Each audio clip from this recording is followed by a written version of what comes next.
The wind howled like a dying beast, tearing through the canyons of the Wyoming Territory. It was a brutal, unforgiving winter, the kind that froze a man's breath in his throat before he could even curse the cold. Snow fell in sheets, a white curtain that obliterated the horizon and turned the world into a featureless void. Through this white hell, a single rider pushed forward. His name was Garrett Thorne. He was a man etched from the same granite as the mountains he traversed, his face hidden beneath the brim of a battered Stetson and a thick wool scarf. His coat was heavy buffalo hide, dusted white, and his horse, a massive roan named Boulder, plodded along with its head low, fighting the drifts that reached its knees. Garrett wasn't out here for pleasure. He was checking the fence line of the sprawling, empty acres he called home. He was a man who preferred the silence of the high country to the chatter of townsfolk. He had no kin, no debts, and no one waiting for him to return. As dusk began to bleed the sky into a bruised purple, Garrett squinted against the biting sleet. He was miles from his cabin, and the temperature was dropping fast.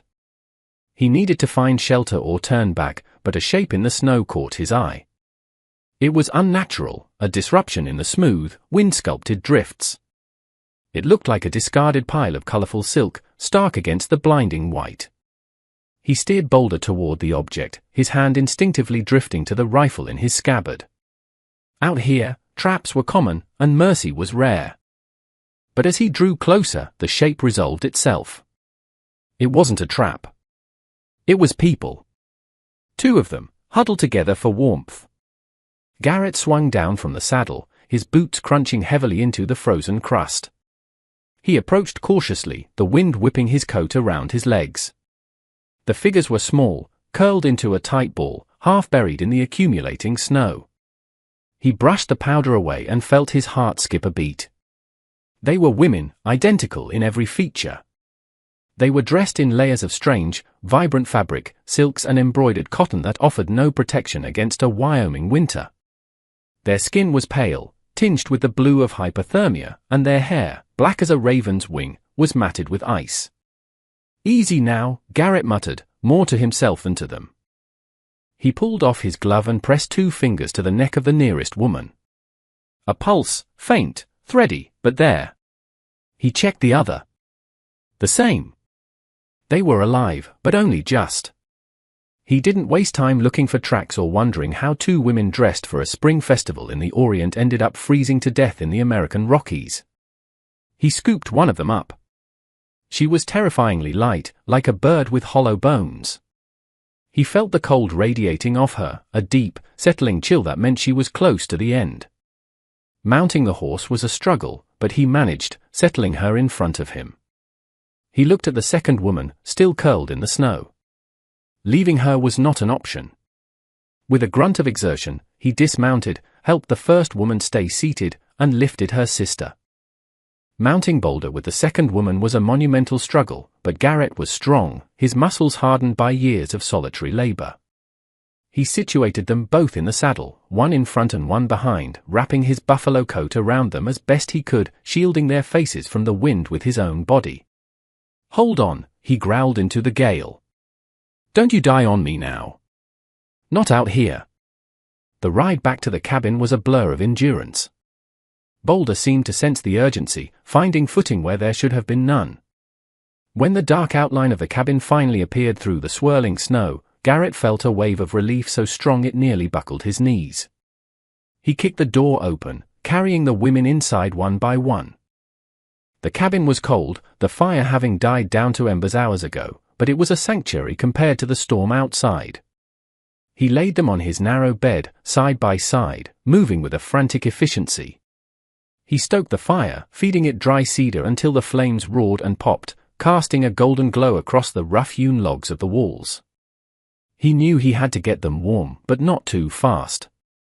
He removed their frozen outer garments, his rough hands fumbling with the delicate silk knots and clasps. Underneath, they wore simple cotton linens. He grabbed every quilt and blanket he owned, heavy wool things that smelled of wood smoke and tobacco, and piled them over the 2 still forms. He heated water in a cast-iron kettle, tearing a strip of clean cloth to gently wipe the frost from their faces.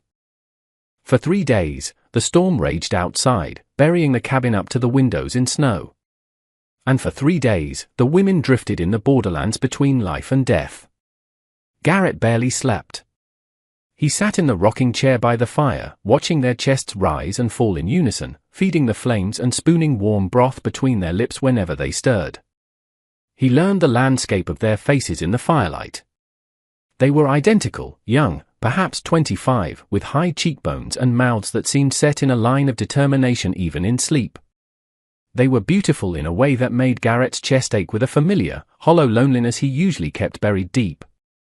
On the 4th morning, the wind died. The silence that followed was deafening. Sunlight, sharp and brilliant, poured through the frosted window pane. Garrett was dozing in the chair, his chin on his chest, when a sound woke him. Water. It was a whisper, dry and cracked, but distinct. Garrett jerked awake. One of the women was looking at him. Her eyes were dark, almond-shaped, and filled with confusion. But the glaze of death was gone. As he moved, her sister stirred, her own eyes fluttering open.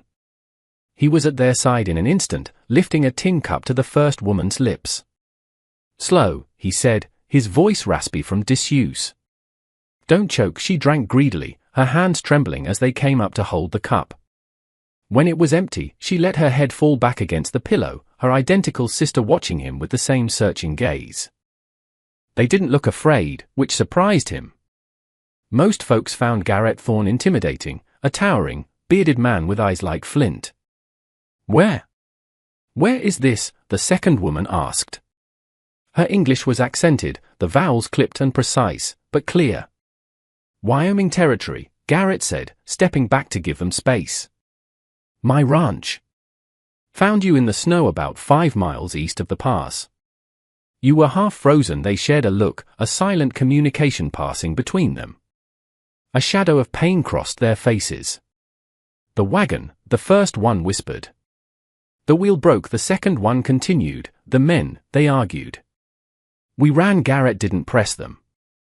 He knew enough about the world to know that 2 women alone, especially 2 Chinese women in the West, faced dangers that made the blizzard seem kind. "You're safe here," he said simply. "Name's Garrett." Garrett Thorne. The women looked at him again, their gazes searching his face, looking for deception. Whatever they saw seemed to satisfy them. "I am Mai," said the first. "And I am Lian," said the second. "Mai and Lian," he repeated, the names feeling strange and delicate on his tongue. "Well, Mai, Lian, you rest. You've got a ways to go before you're walking." Recovery was slow. For the next week, Mai and Lian were confined to the bed, their strength returning in increments. Garrett continued his routine, chores in the morning, tending to the livestock, then returning to the cabin to cook and care for them. The dynamic in the small cabin shifted. For years, Garrett had lived in a silence broken only by the crackle of the fire and the wind. Now there were 2 presences. The soft rustle of blankets, the sound of their breathing in sync, the clink of the spoon against the bowl, twice over. It was unsettling at first, an intrusion on his solitude. But soon it became something he found himself anticipating as he trudged through the snow to the barn. As Mai and Lian grew stronger, they began to assert themselves.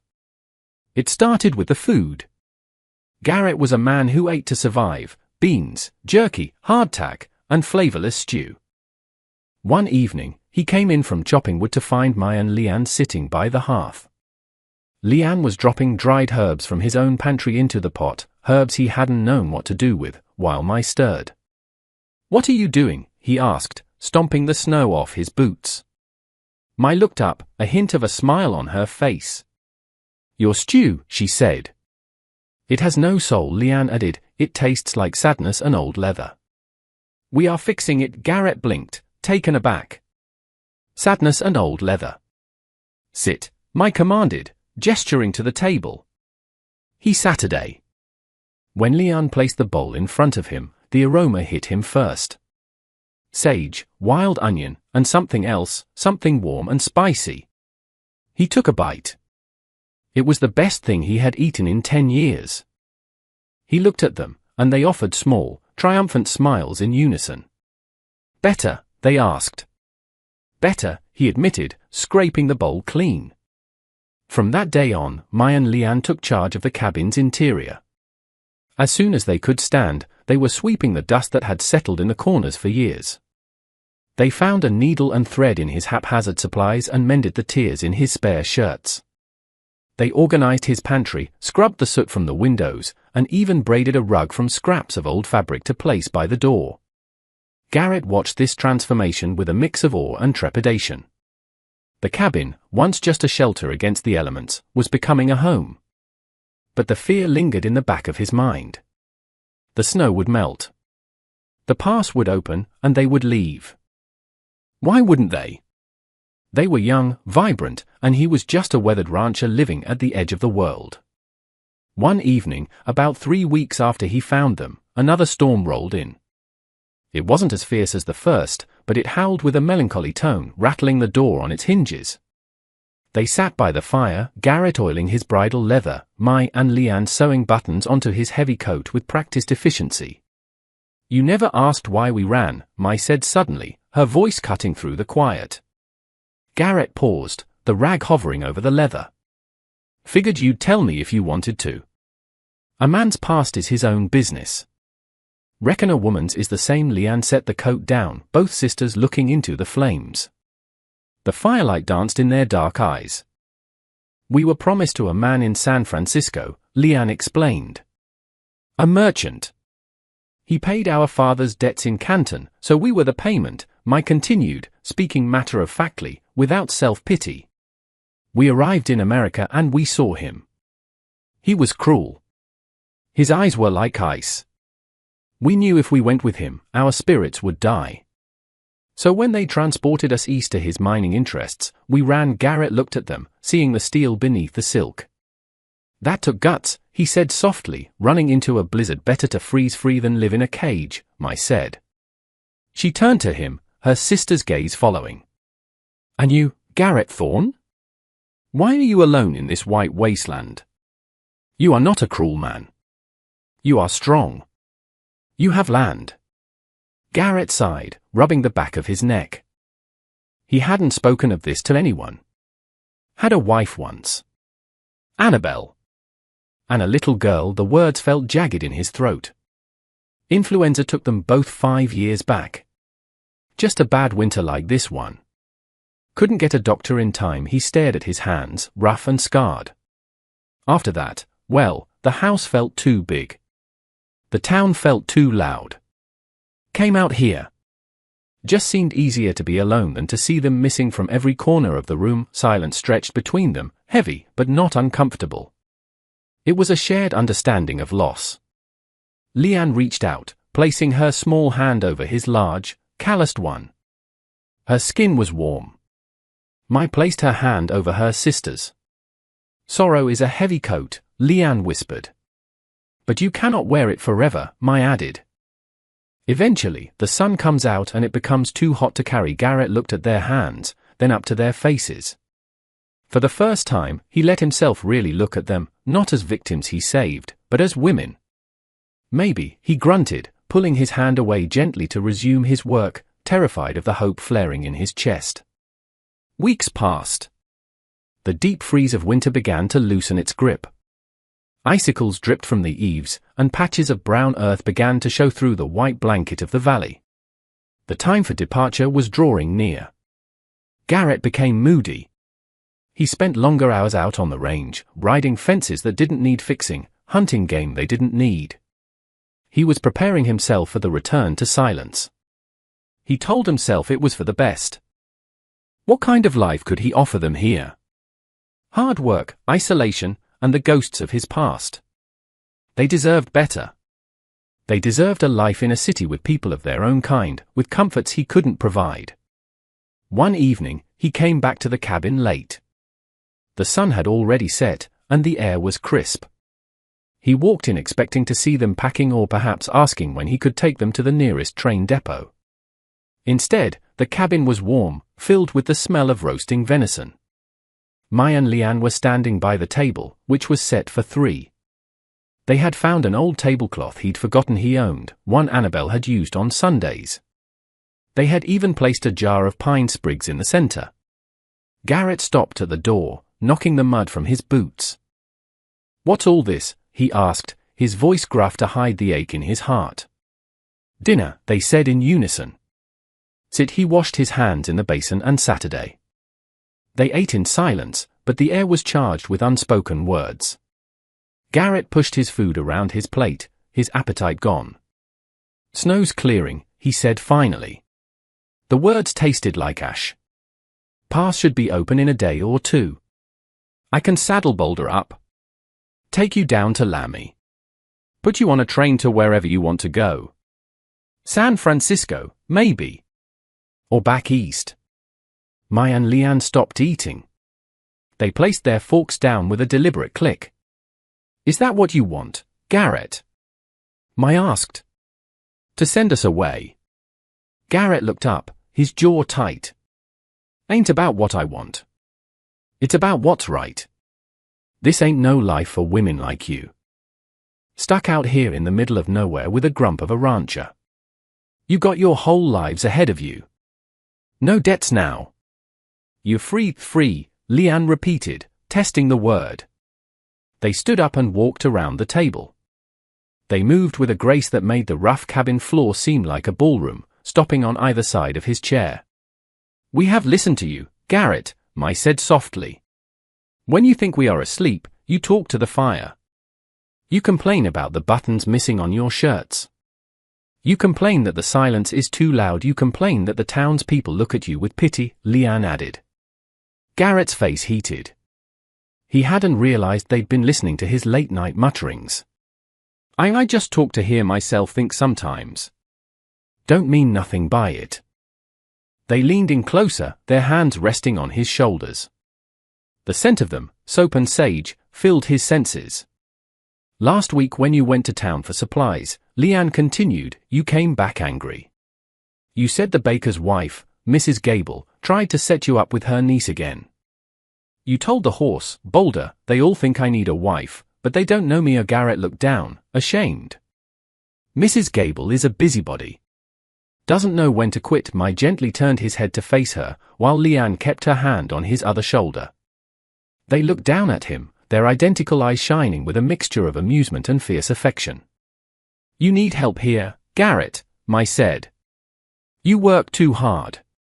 Your cooking is terrible. Your house needs a woman's hand," Leanne continued. "And your heart," Mai touched his chest right over his beating heart. "Your heart is lonely." Garrett swallowed hard, unable to look away from their gaze.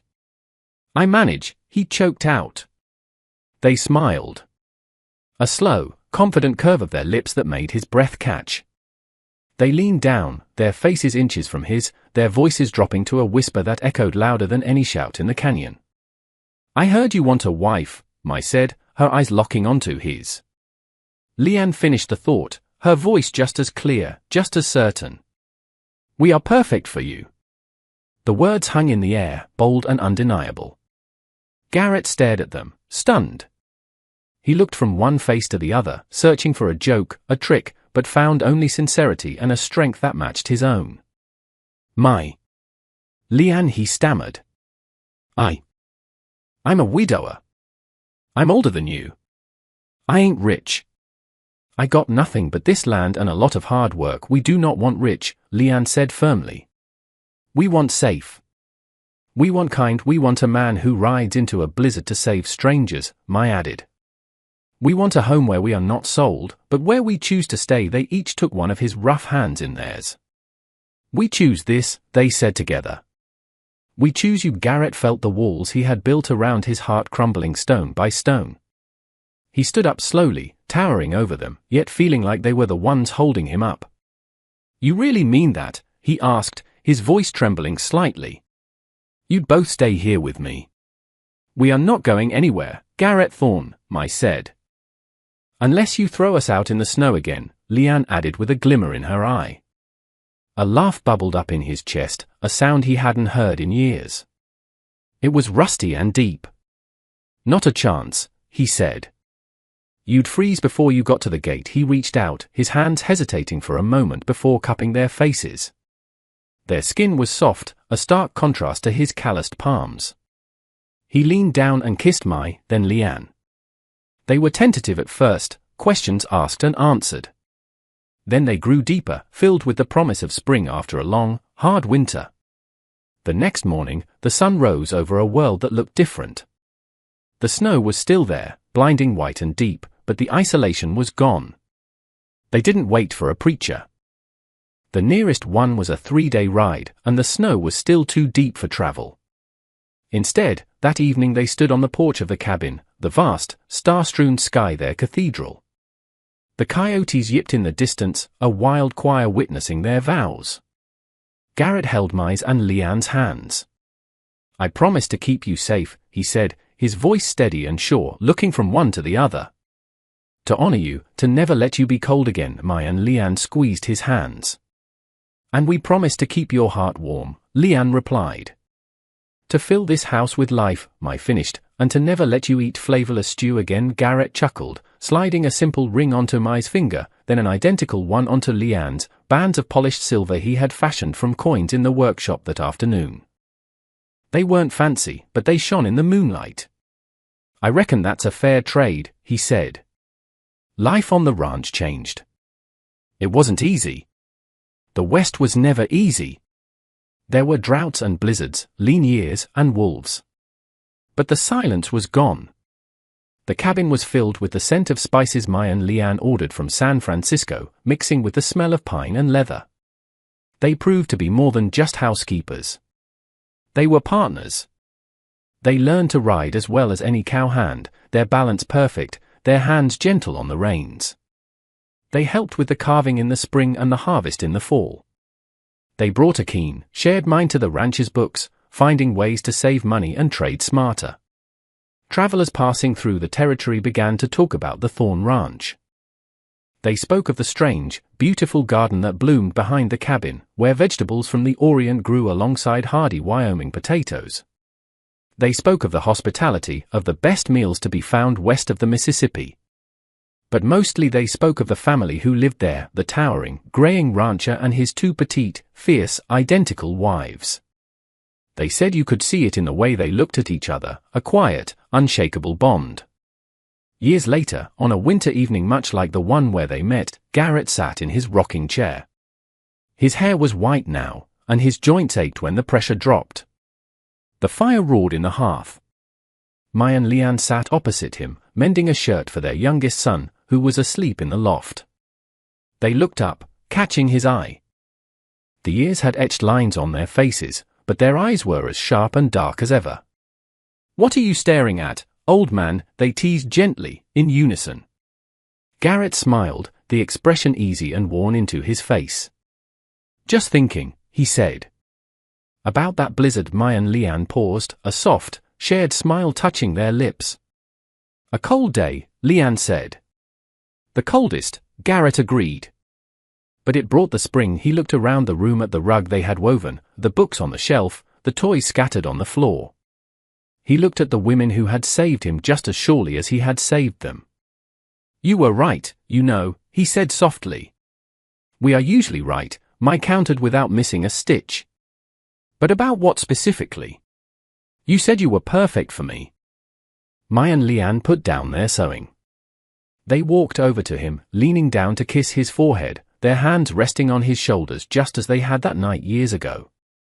"I told you, Garrett," Mai whispered, her voice filled with the warmth of 1,000 fires. Lian's voice joined hers, a perfect harmony. "We heard you wanted a wife." Garrett took their hands, pressing them to his cheeks. Outside, the wind howled, scratching at the door, trying to find a way in. But inside, everything was warm. Everything was whole. "And I thank God every day that you listened," he said.